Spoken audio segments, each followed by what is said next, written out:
Reality TV star Janelle Evans, known for her time on 16 and Pregnant and Teen Mom 2, is back in the spotlight. And again, it's because of her son Jace. Her oldest child, who is now a teenager, has taken a brave and public step by posting screenshots of their private text messages on his Instagram. And of course, it's not painting her in the best light, because why would it? He's gone now, I'm like, fine. And I remember you saying, I want all the drama to stop. CPS has been in my life since I've been little. I'm sick of them coming in and out. And you said you just want this all to be over. With me and Meme, it was like arguing about you, and I know you were in the middle. But before we get into the receipts and the text messages, let's just say the full context, because this story isn't just about a few text messages. It's showing a pattern of behavior that has been playing out for over a decade. Let's break down the current drama that's happening. So first things first, Janelle is obviously furious that Jace shared their text publicly. I mean, these are their private text messages, of course, but here's the thing, and I really want you to sit with this.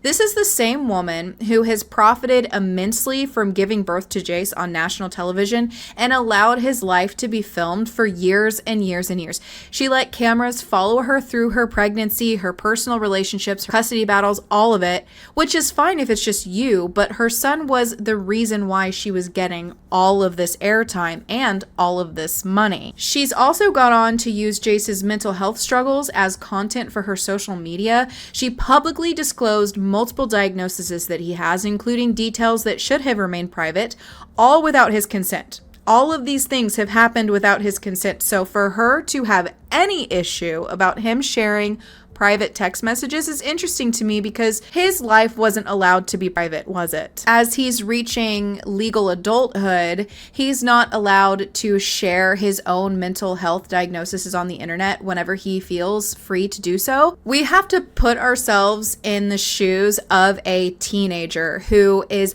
learning how to navigate life as they're reaching legal adulthood. It's a very challenging time, and that's for anybody, regardless of how they have been raised or grown up. But the fact that he was grown up in households where he was continuously around screaming and people with their own mental health issues is interesting to me, because now he's not allowed to share his own mental health diagnoses on his free will whenever he wants to. His mom is posting all of that for him, and I feel like that is far more of it than any text message. She commodified his pain, his trauma, and his existence. And now that the tables have turned, now that he is using social media and gets to tell his side, suddenly it's a breach of privacy. You have been able to talk whatever crap you want to talk about anybody that has ever been in your life. It's his turn. This is the thing I have said on my social media for so long now, is these parents are just thinking of their kids as kids and not thinking about the fact that one day they're going to grow up and be able to tell people exactly what you do and how you parent. There was no concern for privacy when Jace was a toddler being filmed during custody handoffs. There was no concern for privacy when he was dragged into endless public fights with her own mother, Barbara, and over who was more fit to raise him. This isn't about privacy. This is about control, and she's losing it. So let's talk about what has led up to these text messages. So earlier this year, Janelle made the decision to send Jace across the country from Las Vegas to Florida to live with his biological father, Andrew, the same man that she has spent years trashing publicly. This was never somebody she praised. This was never somebody she trusted. And yet she put her child on a plane, not even knowing where exactly he would be living or how he'd be cared for. Like, I mean, if you're sending him there for his well-being, which we learned was not the case, which I will get into, if you're trying to tell people that you're sending him there because this is what he needs, then wouldn't you make sure where you were sending him was a safe place? But of course she knew that it wouldn't be, because she's never talked positively about Andrew. Initially, Janelle claimed that everything was going great. She said that he was doing well and adjusting to the move. But when people rightfully started criticizing her for sending her teen son to a man she once accused of being unstable, her narrative changed. She claims that she sent Jace there to see what kind of person Andrew really is, that he wanted to go there so bad, and she's like, you know what? Go find it out. As if her son was some kind of emotional guinea pig. This person's referring back to Jace's father, Andrew. I do know my ex. I know him very well. And in fact, I wanted Jace to learn the type of person he was. And Jace was very like, Mom, can I please go live with my dad? Let me go live with my dad. I was like, you don't know the type of person he is. He's like, just let me go find out myself. Okay. Go. So he went, and guess what? He found out the type of person he was. His family, I did check in with his family before Jace went, and his whole family told me, Andrew's doing great. He's not drinking anymore. You know, he has a job. He has a fiance, blah, blah, blah, blah. Well, once Jace got there, his fiance broke up with him. And I don't know what happened from there. I mean, I just know from what Jace told me, and I'm not going to share too much, but it was a fiasco. And Jace didn't want to admit it to me, but he finally did. And he's happier being at home. And he learned his lesson.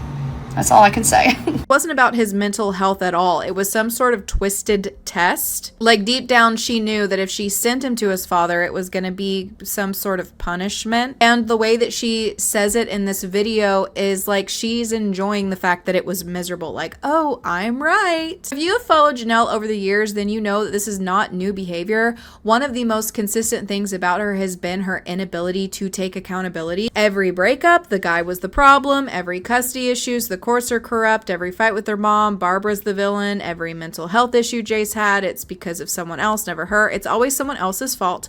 Always. And now with these texts coming to light, we're seeing the exact same mindset. No remorse, no apology. So let's get into these texts that Jace posted. These conversations are deeply uncomfortable to read and even more disturbing when you remember that this is a mother talking to her child. A bit of a context is that in these messages, they're discussing a violent incident where Jace alleges that Janelle's now ex-husband, David Eason, had strangled him. According to Jace, there's ring camera footage of the incident.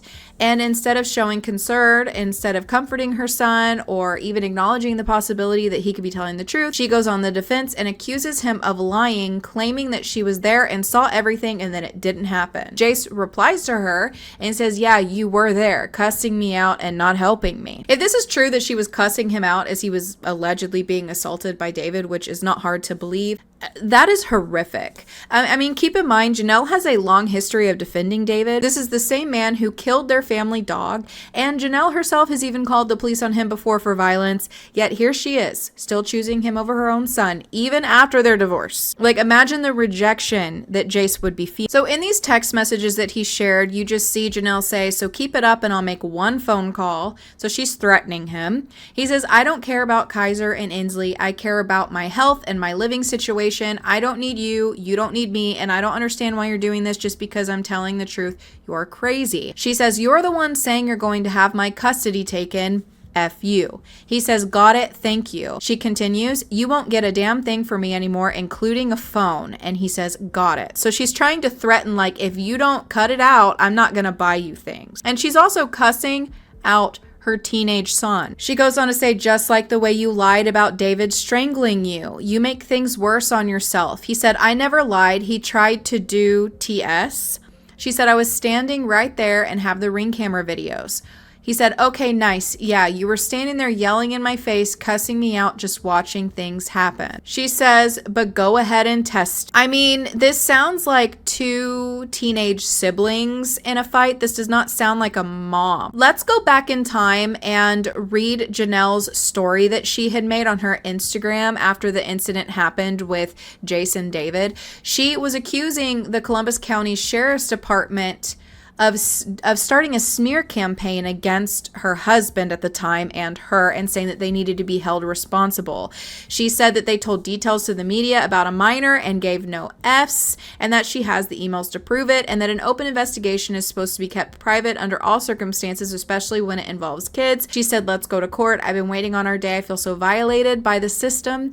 Wait until the day you hear the truth. You'll be begging me not to sue you. Of course, we never heard Janelle's version of the alleged truth, because maybe when she looked at the ring camera footage, she saw that Jace was telling the truth, and that the narrative she's been trying to spill, because we all know that she has been a pathological liar since her time on MTV, where all she did was tell lies and get caught in them. We're supposed to believe what she's saying happened and not Jace, who for the first time is starting to express himself and share his side of what's going on behind the scenes. So after these text messages of Janelle and Jace that came out that are really disturbing, Janelle made a post about it. And instead of taking accountability for the way that she was speaking to her son, she tries to manipulate and gaslight people. My children are my whole world, and everything I do is try to protect them, guide, and love them. Like any parent, I set rules and boundaries, and sometimes that isn't easy.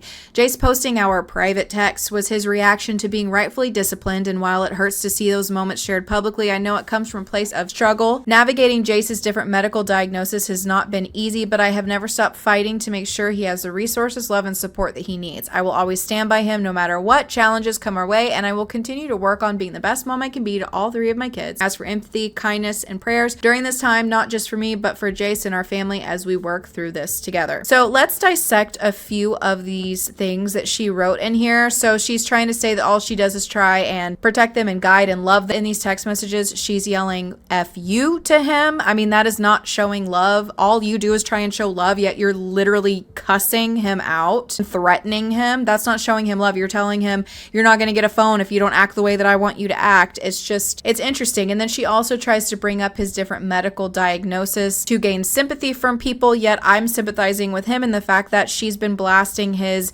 medical diagnoses all over the internet at the same time as claiming that she wants privacy. She says, I will always stand by him no matter what challenges come our way, yet you shipped him all the way from Las Vegas, Nevada to Florida to live with the man that you knew was an addict and not a good person just to teach him a lesson, and that is you standing by him. I will continue to work on being the best mom I can be to all three of my kids. Well, you are failing, honey. You are failing miserably. She goes on to say, recently he's also been in trouble with the law these past few months and is having a hard time adjusting to the rules set before him. I've been trying everything to help him navigate it, but we are butting heads in the process. Please give us grace at this time. This is hard on all of us. I mean, you're not really giving him any grace, though. You're literally cussing him out in text messages and then defending it. I feel like we're witnessing a larger conversation about the damage that reality TV can do to children. Jace never asked to be born on MTV. He never signed up for the cameras, the headlines, or the public scrutiny. He never had a choice. And yet he's been at the center of a media storm since the moment he entered this world because of his mom and her behavior. Now, as a teenager, he's reclaiming his voice and using the same platforms that she's exploited him on to tell the truth. And honestly, that's extremely powerful. Jace's voice matters, and all the children that are on these shows matter, and they should be able to speak their side of what has happened to them. I feel like most importantly, it's time that we start listening to the kids who were caught in the crossfire of their parents signing them up to be on a reality television show. Let me know your thoughts down in the comments. Do you think that Jace was right to share these texts? Should Janelle be facing more public accountability? And how do we protect kids who are born into the reality TV machine? Let me know what you think in the comments, and I'll see you soon for another video.